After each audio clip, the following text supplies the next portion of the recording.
أخيهم إذا خالت الأمراء وتردد إلى أبوابهم لغير ضرورة شرعية ولا لمصلحة. Satu saja yang kita baca malam ini termasuk akhlak para salafun saleh. Kebiasaan mereka, akhlaknya mereka apa? Hajruhum. Mereka meninggalkan li akhihim, saudara mereka. Mereka meninggalkan teman yang lain. Mereka meninggalkan ulama yang lain. Idza khalatal umara'a, apabila orang tersebut bercampur dengan umara. Mohon maaf, pejabat pemerintah. Ini akhlak para salafun saleh. Wa taraddad ila abwabihim, dan suka mendatangi pintu-pintu pejabat. Jadi kalau ada ya ustaz, bukan datangnya ke masjid, ke kantor camat mulu. Yang begitu tuh. Itu ditinggalin sama salafun saleh. Lighairi daruratin syar'iyyah, tanpa ada kepentingan syariat. Wala li maslahatin, dan juga tidak ada maslahat. Kalau ada maslahat kepentingan syariat, silakan. Antum punya majelis mau ngurusin majlisnya di pemerintah, silakan. Tapi kalau tiap hari datang ke kantor Pak Camat, ke kantor gubernur, ke kantor presiden, ada apa? Makanya ini termasuk akhlak para salafun saleh. Kalau ada maslahat silakan. Contoh apa? Kaqiyamihi bil amri bil ma'ruf, kata Imam Sya'rani. Seperti amar ma'ruf nahi mungkar. Bapak saya ke bapak karena saya melihat di sana ada miras, Pak. Tolong bapak tutup, silakan. Bapak saya mengajak bapak untuk berzikir kepada Allah, silakan. Tapi kalau tidak ada darurah syar'iyyah atau maslahah, maka yang seperti itu ditinggalkan oleh para salafun saleh, bukan kita. Kalau kita mah kadang-kadang yang baik yang dibelain. Betul? Betul nggak? Yang atuk ribut sama yang atuk gara-gara yang atuk mah duitnya kuat, yang ini mah kagak. Ada duit gua bela, nggak ada duit mohon maaf. Betul apa betul? Betul apa betul? Kamu teman duitan ya. Itu kan kita. Amalan bihadits, karena para salafun saleh mengamalkan hadis baginda Rasul sallallahu alaihi wasallam, inna fi jahannam wadiyan yuqalu lahu habhab. Sesungguhnya di neraka jahanam ada wadi, ada lembah. Tahu lembah biasanya tuh di gunung, bawahnya ada daratan tuh lembah. Di neraka jahanam ada wadi, ada lembah. Yuqalu lahu, dikatakan namanya itu adalah habhab. Habhab namanya ya. A'addahu Allahu lil jabbarin. Allah persiapkan itu lembah di neraka jahanam untuk penguasa yang zalim, untuk orang yang sok berkuasa. Macam-macam sama gua lo, gua tutup lo. Biasanya yang sombong itu yang punya kekuatan. Makanya antum ketika antum dapat amanat, mengemban amanat, antum jadi penguasa, maka hati-hatilah dengan kekuasaan tersebut. Jangan sombong dengan kekuasaan. Kalau sombong, Allah persiapkan yang namanya habhab tersebut. Ya otomatis di neraka jahanam panas, masuk neraka. Walil qurra al mudahinin alladzina yadkhuluna ala umara'il jawr. Dan yang kedua, untuk orang yang dikatakan qurra, qari, bisa baca Al-Quran, bisa paham Al-Quran, paham, orang alim, tapi sukanya masuk ke rumah pemerintah yang zalim, yang jauh, penguasa yang suka menganiaya rakyatnya, karena dia orang-orang yang tertipu dan suka masuk membela penguasa. Maka orang yang seperti itu juga nanti bakal masuk yang namanya hab. Waliyadzubillah, mudah-mudahan kita dijaga sama Allah Subhanahu wa ta'ala. Pertahankan akidah kita, jaga keimanan kita. Kita lihat saat ini ada orang disebut namanya Gus, kiai, tapi yang halal dikatakan haram, yang benar dikatakan salah, yang salah dikatakan benar. Ada nggak seperti itu? Banyak. Tahu dari mana, Bang? So tahu itu. Tapi jangan takut. Ingat tadi sudah salah satunya hadis baginda Rasul sallallahu alaihi wasallam, Allah persiapkan yang namanya hak buat mereka. Dan buat kita termasuknya kalau kita ngikutin kayak mereka. Tapi mudah-mudahan berkah ini majlis mereka mendapatkan hidayah dari Allah Subhanahu. Ingat, al-birru la yabla wa dhanbu la yunsa wa dayyan la yabna idmal masyita faqamat tadinu tudan. Allah enggak tidur, Allah enggak mati, Allah masih ada. Kebaikan enggak bakal dilupakan, enggak bakal hilang. Dosa enggak bakal dilupakan. Ente mau berbuat apa terserah ente. Mereka punya kekuasaan. Mereka mengganti apa tuh? Bahwa NIB lah, sertifikat lah, macam-macam lah. Mana dibayar 90.000. Waduh. Yang bala. Tahu kita dibayar enggak ini ya? Kena usul dibayar kagak nih usulnya. Aduh, nggak dibayar kita demo, terbakar sekalian. Betul? Betul. Jangan takut, Allah masih ada. Mereka berbuat dengan kekuasaan mereka, tapi ingat, kalau mereka berbuat kezaliman pasti balas sama Allah Subhanahu wa ta'ala. Kadang di dunia, kadang di akhirat.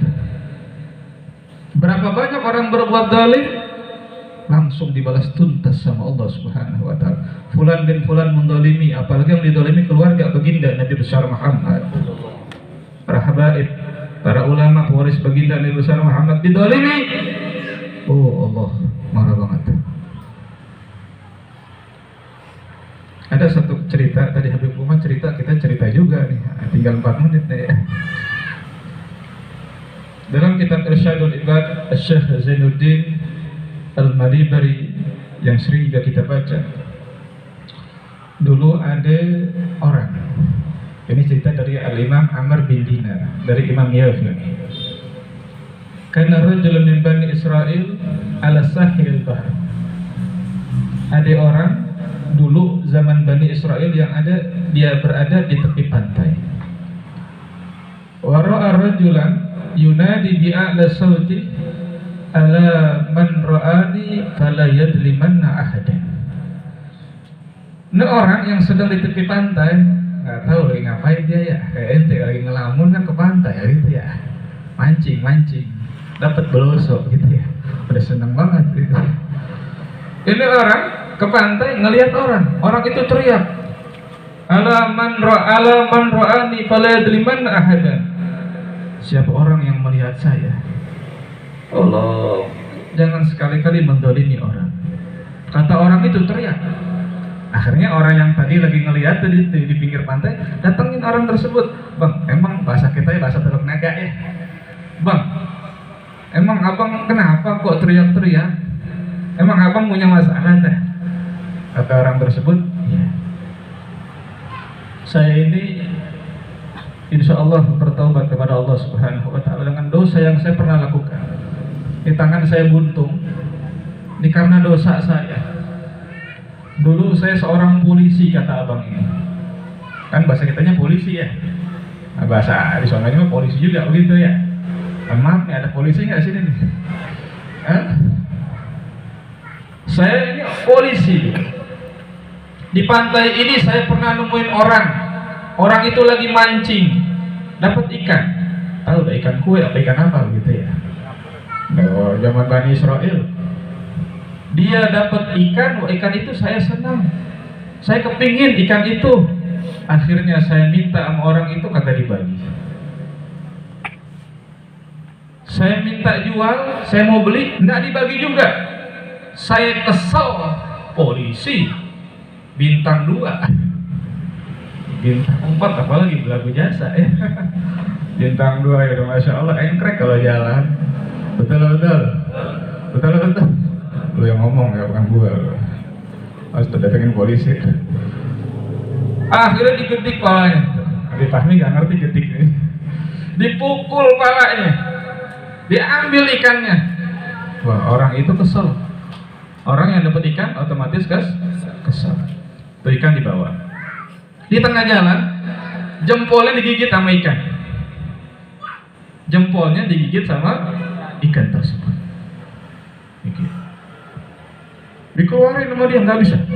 Sampai dia pulang, dia suruh keluarganya untuk mengeluarkan ikan dari jempolnya, kagak bisa. Dia suruh se-RT kali ya. Pokoknya setelah dia usahakan, baru bisa. Setelah kebuka, setelah ikan itu sudah tidak lagi menggigit ibu jarinya atau jempolnya, ibhamnya, itu tangan dia ngetak, sakit, bengkak. Tangan dia bengkak. Akhirnya dia datang ke dokter, dia berobat. Kata dokter, wah bapak ini jempolnya udah tetanus, jempolnya udah kena racun, jempolnya ini udah masalah besar. Kalau bapak pengen sembuh, tidak merasakan sakit, tidak ada satu cara kecuali jempol bapak harus dibuntungin, harus diamputasi. Akhirnya ya sudah, ada pengen sembuh diamputasi jempolnya. Dapat beberapa hari sakit kembali. Dia ngerasa ngentek lagi, sakit lagi, nggak bisa tidur, ke kanan ke kiri nggak bisa tidur karena sakitnya luar biasa. Akhirnya dia ke dokter lagi, kata dokternya, oh ini harus dipotong sampai pergelangan tangan, telapak tangannya harus dipotong. Ya nggak ada cara lain. Akhirnya dia pengen sembuh, potong dah, dipotong. Setelah dipotong, beberapa hari ngentek lagi, sakit lagi.